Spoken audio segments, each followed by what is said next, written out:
Alam mo bang muntik nang hindi maging hari ng mga Diyos si Zeus? Noong isinilang siya, gusto siyang lamunin ng kanyang ama na si Cronos dahil sa isang propesya na isa sa kanyang mga anak ang magpapabagsak sa kanya, katulad ng ginawa niya noon sa sariling ama na si Uranus. Ngunit hindi pumayag ang kanyang ina na si Rhea.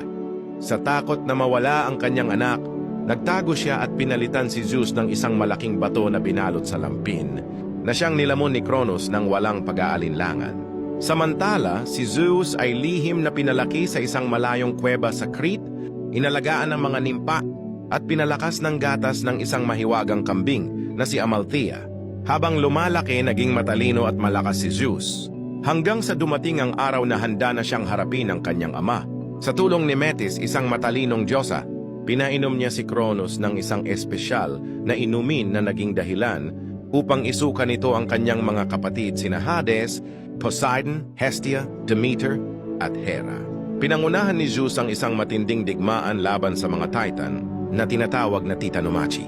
Matapos ang matagal at madugong labanan, nagtagumpay sila at itinapon nila ang mga natalong Titan sa Tartarus. Bilang gantimpala, hinati nilang magkakapatid ang mundo si Poseidon ang namahala sa dagat, si Hades sa underworld, at si Zeus ang naging hari ng langit at ng lahat ng mga Diyos sa Olympus. Ngunit hindi rito nagtatapos ang kanyang kwento. Marami pang pagsubok at labanan ang kanyang hinarap upang mapanatili ang kapangyarihan. Gusto mo bang malaman ang buong kwento? Huwag kalimutang i-follow, i-like, at i-share ang video na ito para sa mas marami pang kwentong mitolohiya.